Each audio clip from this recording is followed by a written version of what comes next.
Olá, querido professor da classe juvenis, de 15 a 17 anos.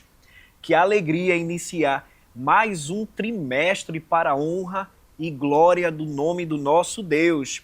E que trimestre, e que assunto, falando sobre uma viagem pelo Antigo Testamento.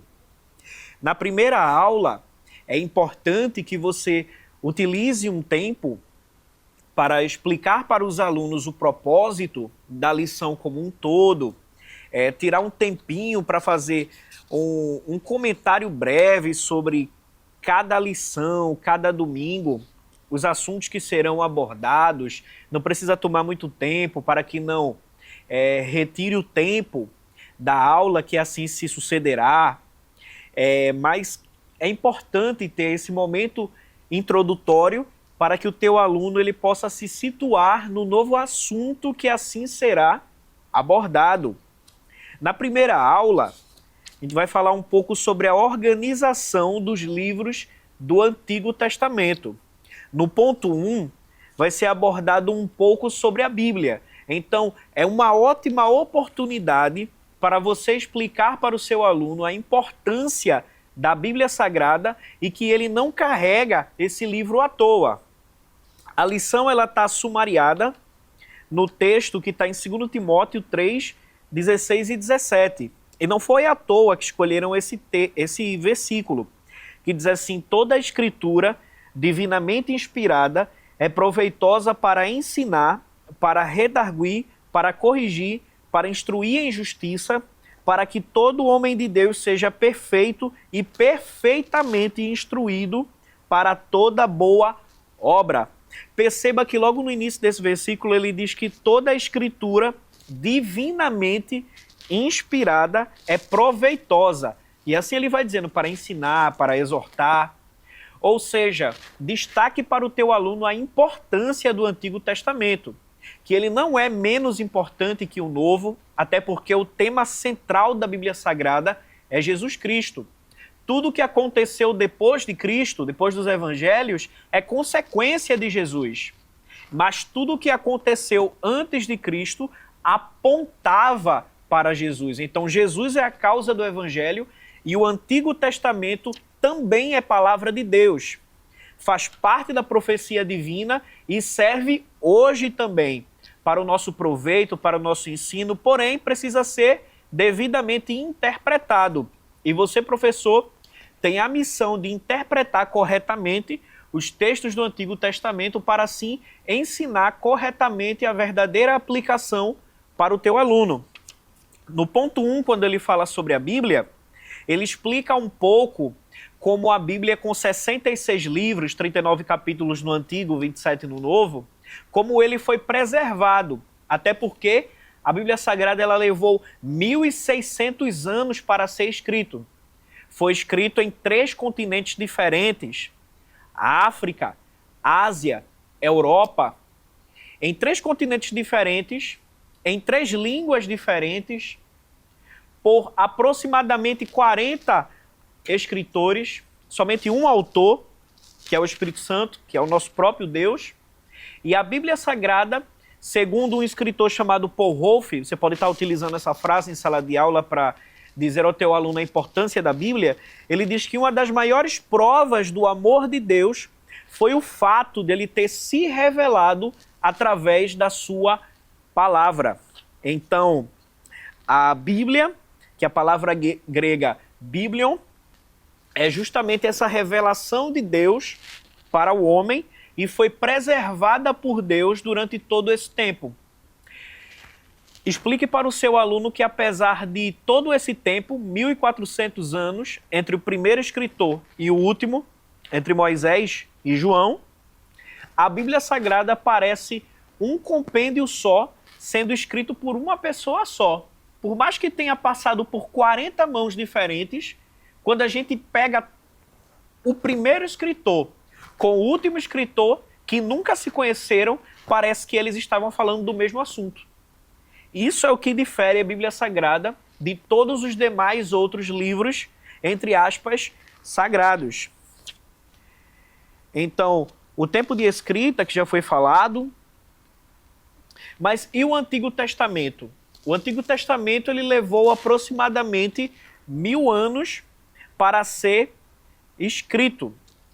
Ele passou por aproximadamente 30 escritores diferentes e os idiomas em que ele foi escrito originalmente foi justamente o hebraico e o aramaico.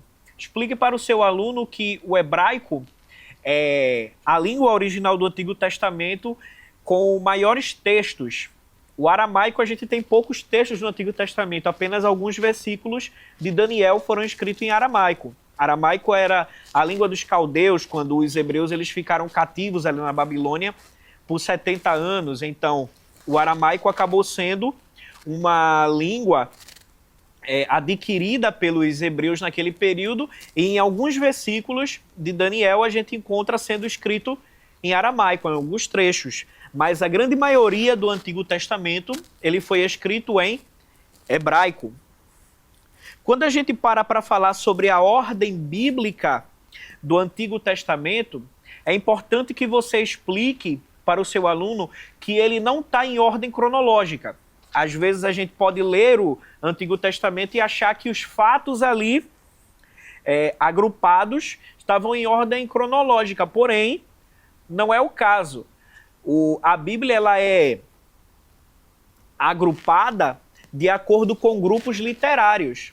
Por exemplo, livros que se parecem de acordo com o gênero literário dele foram agrupados e colocados juntos. Por exemplo, Salmos, Provérbios, Eclesiastes, livros mais poéticos, foram colocados juntos. O Pentateuco, os livros de Moisés, foram colocados juntos porque tratam-se de um regimento de leis para o povo hebreu. Então, eles não são agrupados de forma cronológica, porém, são agrupados de forma literária.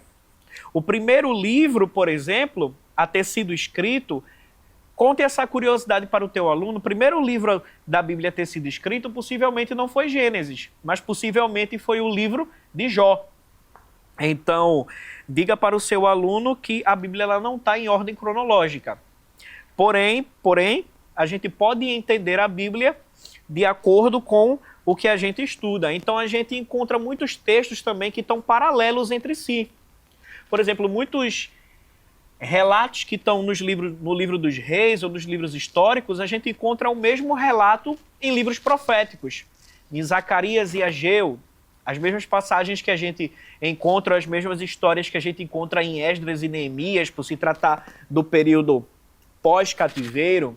Então, a gente percebe que há muitos textos que estão correlatos ali no Antigo Testamento. Muitas passagens que se entrelaçam porque aconteceram naquele período histórico, porém escritos por pessoas diferentes.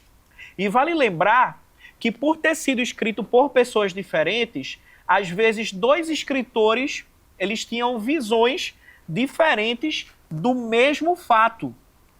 Conte para o teu aluno, leia para o teu aluno os versículos bíblicos que estão escritos lá em Samuel e outro que está em Crônicas. Por exemplo, há um texto lá em Crônicas, lá em 2 Samuel, que diz que Deus incitou Davi a fazer um censo. E por Davi fazer aquele censo, ocorreu um castigo divino. Mas lá em Crônicas, diz que o diabo incitou Davi a fazer aquele censo. Então, gere esse momento, pergunte para os teus alunos, quem está correto ali? Seria 2 Samuel ou seria Crônicas? Quem na concepção deles estaria correto? Foi Deus que incitou Davi a fazer o censo? Ou será que foi o diabo que incitou Davi a fazer o censo?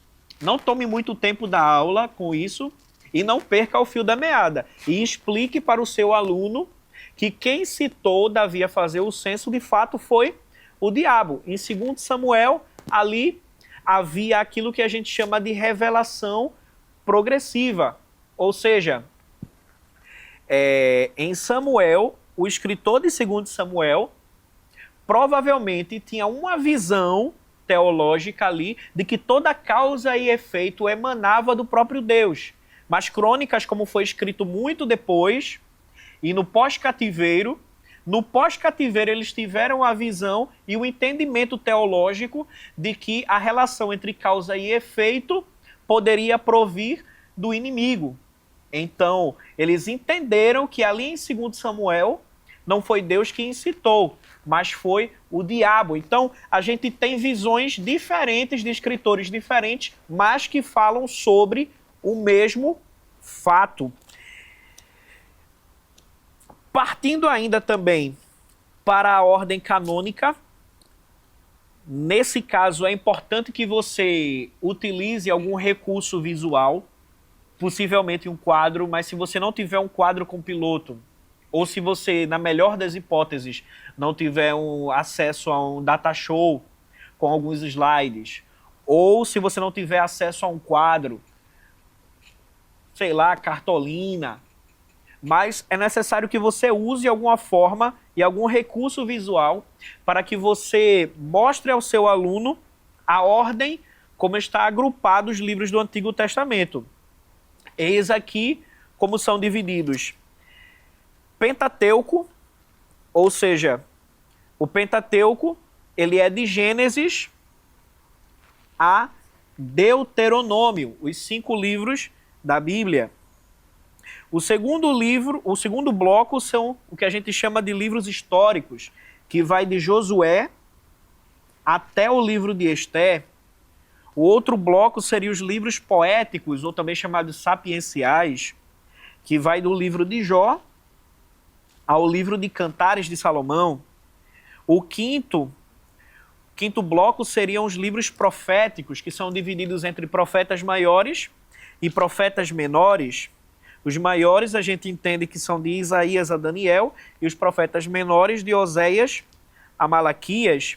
Então, traga essa visão panorâmica do Antigo Testamento, traga essa divisão, fale um pouco sobre cada grupo desse, até porque esse é o terceiro ponto da lição, um pouco sobre o Pentateuco, um resumo, aonde foi a revelação de Deus através de Moisés, através dos 5 livros, que são as leis estabelecidas para o povo hebreu, um pouco sobre os livros históricos, que conta a história de Israel desde a conquista da Terra Prometida até ali o livro de Esté, com o cativeiro e o pós-cativeiro, um resumo dos livros poéticos, a poesia, a música, a adoração também fazia parte do povo hebreu, os salmos, os livros sapienciais filosóficos. Os hebreus também filosofavam, refletiam sobre a vida, são os livros de Eclesiastes e Provérbios. Fale um pouco também, resumidamente, sobre os proféticos, a maneira como Deus se revelou através da profecia, da revelação. Então, eu tenho certeza que Deus ele vai te usar de uma forma poderosa nesse domingo, que Deus ele vai te usar como um canal de bênção na vida dos teus alunos. A gente tem algumas dicas literárias que vão te auxiliar nesse trimestre. Esse livro, Conheça Melhor o Antigo Testamento, do Stanley Ellison. Ele é um livro bem resumido, mas que conta muito bem essa parte panorâmica do Antigo Testamento, quem escreveu tal livro, por que escreveu, o propósito do livro. Então, é importante para que você tenha, assim, esse entendimento. Outro livro muito bom é o Introdução ao Estudo do Antigo Testamento. Esse livro também, ele de forma panorâmica, ele vai abordar as mesmas questões. Quem escreveu tal livro do Antigo Testamento, por que escreveu, propósito, e ele vai também ampliar o teu entendimento. Deixa o teu like, comente, compartilhe, envie para aquele seu professor que você sabe também que leciona na classe de 15 a 17 anos. Que Deus te abençoe, um forte abraço. Que o conhecimento é capaz de mudar a vida de quem lê, a gente já sabe. E que livro você pode comprar em qualquer livraria. Mas nós transformamos 100% do nosso lucro em mudança de vidas, através da ação social, evangelismo e missões. Ao adquirir qualquer um de nossos produtos, seja presencial ou à distância, você está investindo em alguém. Na próxima vez que você for comprar livros ou artigos evangélicos, não vá em qualquer lugar. Vá na Livraria Arca Missionária. Uma nova história começa quando você compra aqui. Agora você pode fazer a sua contribuição através do Pix, uma operação rápida, segura e sem custos. Abra o aplicativo do seu banco, clique na opção Pix e em seguida vá na opção Transferência. Depois é só digitar nossa chave Pix, que pode ser o nosso CNPJ 11 120 490 0001 86.